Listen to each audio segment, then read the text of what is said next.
I had sort of a unusual path towards mental health. It's probably at least my second, possibly my third career, depending on who you ask.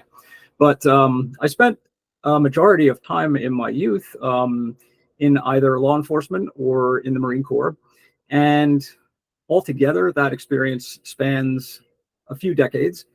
And as I was getting older and progressing in those professions, I recognized that mental health, when it's untreated, is a huge problem. And in this country, we don't do a good enough job of making mental health care available. And I saw the impact of that firsthand many times. And I just decided that I wanted to be part of the solution to that problem. And so I did a mid-career pivot when I was on active duty, and I went back to school, got a nursing degree, became a nurse, worked as a nurse, got my master's degree, and became a psychiatric nurse practitioner, because that is where I think I can help people the most. And it's something that I am very passionate about because I have many personal connections in the mental health arena in terms of family, friends, and people I've known throughout my life. It is something that affects us all, and it's something that we should be talking about on a regular basis.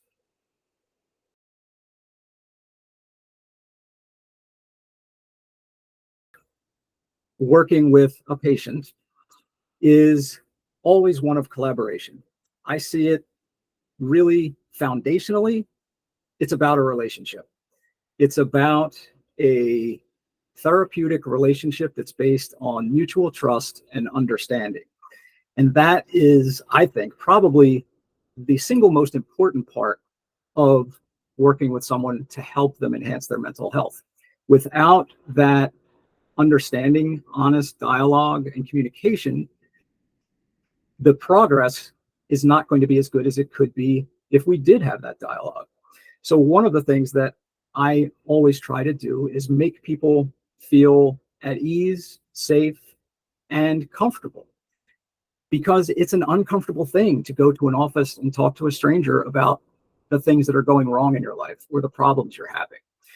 And I want that to be as painless and as easy an experience as it can be for someone coming in for the first time. So I make a point of being non-judgmental and having a positive regard for everyone, regardless of any other aspect of their being or personality. It's not my job to judge anyone. It's my job to help them become their best selves. And part and parcel of that is the connection between the mind and the body. And I am a firm believer in that as well. And in my practice, that means that while I primarily focus on medication, I am also an advocate for natural supplements and natural products where they can be used effectively.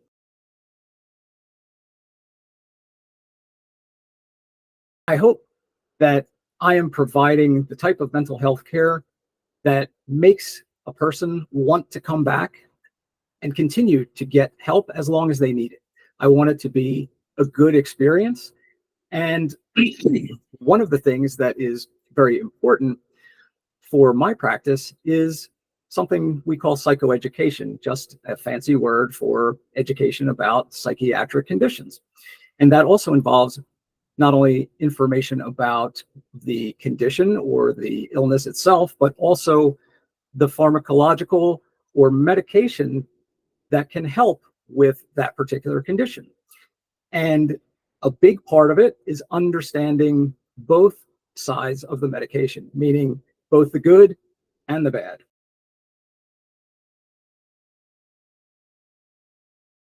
One of the most common misconceptions about psychiatric medications is that once a person starts taking a medication, that they're going to have to keep taking it for the rest of their lives.